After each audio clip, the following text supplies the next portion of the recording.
દુબઈમાં રમાયેલા ICC champion ટ્રોફીની મેચમાં ભારતનો પાકિસ્તાન સામે 6 વિકેટે વિજય થતા વડોદરા શહેરમાં ક્રિકેટ પ્રેમીઓ તિરંગા ઝંડા સાથે રાજમાર્ગો ઉપર ઉતરી આવ્યા હતા અને વિજય ઉત્સવ મનાવ્યો હતો.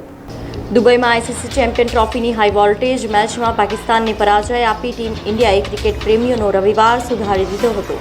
એટલું જ નહીં, વિરાટ કોહલીએ તેની સદી પૂરી કરવા માટે 4 મારવાની સાથે જ ભારતને જીત અપાવી હતી.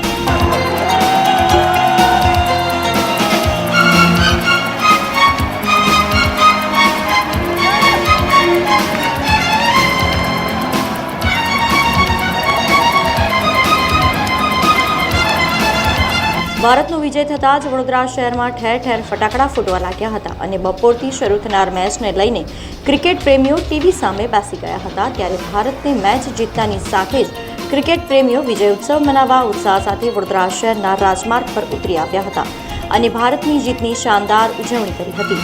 મહત્વની મેચને પગલે બપોરથી જ શહેરના રાજમાર્ગો ઉપર કર્ફ્યુ જેવો માહોલ હતો. ભારતની જીત બાદ શહેરના 4 દરવાજા, માંડવી, ચકલી સર્કલ, ફતેગંજ સહિતના વિસ્તારોમાં શહેરીજનો તિરંગા ઝંડા સાથે જીતની આનંદ ઉત્સાહથી વધાવી લીધો હતો. બીજી તરફ વડોદરા શહેરના સંવેદનશીલ વિસ્તારમાં પોલીસે પેટ્રોલિંગ તેમજ બંદોબસ્ત વધારી દેવામાં આવ્યો હતો, જ્યાં જીતના જશ્નને લઈને જાહેર માર્ગો પર ટ્રાફિક જામના દ્રશ્યો સર્જાયા હતા. ये गलियां अपनी, ये रास्ते अपने, कौन आएगा अपने आगे,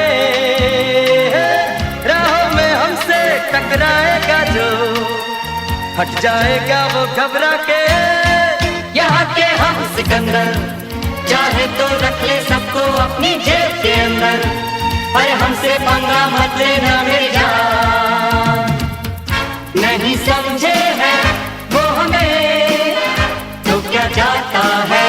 ચેમ્પિયન્સ ટ્રોફીમાં ઇન્ડિયાની જીત થઈ એ બહુ સારું છે. વિરાટ કોહલીએ સેન્ચુરી મારી.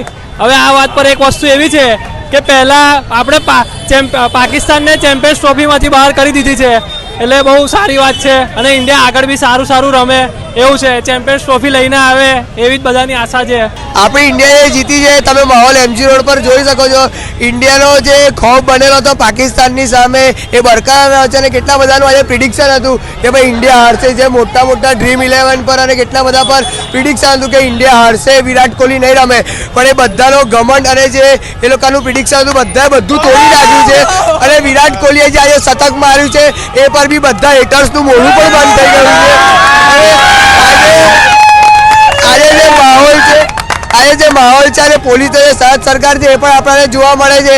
આ જે હાર્દિક પંડ્યા, આ કુલદીપ યાદવ અને એ બધા પણ બધે સારું રમ્યા છે. એટલે ઇન્ડિયા આગળ બી ફાઇનલમાં જીતે, ચેમ્પિયન્સ ટ્રોફી જીતે એવું બધાને આપણે શુભકામના આપીએ છીએ. હાર્દિકની બોલિંગ એક બહુ મોટો ટર્નિંગ પોઈન્ટનો વિષય હતો. જે રીતે બાબર ફૂલ ફોર્મમાં રમતો હતો, બાબરે જે 2 કવર ડ્રાઈવ મારીને જે એમને ચોક્કા માર્યા હતા એનાથી લાગતું હતું કે બાબર આજે ફૂલ ફોર્મમાં છે, પણ હાર્દિકે પોતાની લેન્થ છોડી નહીં અને જે કવર ડ્રાઈવની લાલચ આપીને એમાં જ ફરી એક વખત બાબર ફસાઈ ગયો. વિરાટ કોહલીની સેન્ચુરી પણ થઈ, હાર્દિક પંડ્યા, રોહિત શર્મા, શુભમન ગિલ, શ્રેયસ અય્યર, કેએલ રાહુલ બધાએ બહુ જ સારું રમ્યું છે અને અમે બહુ જ હેપી છે. અને આ ગ્રેટેસ્ટ રાઇવલરી હતી. તો હવે આપણે સેમીફાઇનલમાં બી પહોંચી ગયા, so we are very happy and very proud. આપણે ગુજરાતીઓ તો છાઈ ગયા, લાઈક હાર્દિક પંડ્યા, અક્ષર પટેલ અને જડેજા 3 ગુજરાતીઓ પાકિસ્તાનની વાટ લગાવી દીધી. હાલમાં તમે ક્યાં ઊભા છો? અત્યારે અમે માંડવી પાસે ઊભા છે. માહોલ કેવો છે? એકદમ સખત છે. આજની મેચમાં વિરાટની સેન્ચુરી જોઈ, હાફ સેન્ચુરી જોઈ, 6 જોયા વિરાટ કોહલીના. હાર્દિકની બોલિંગ, પહેલી વિકેટ હાર્દિકે લીધી. સમાચારોના સતત અપડેટ માટે TNN ન્યૂઝને YouTube પર સબસ્ક્રાઇબ કરી બેલ આઇકોન પ્રેસ કરો અને અમારી સાથે જોડાયેલા રહો Facebook, Instagram અને Twitter ઉપર.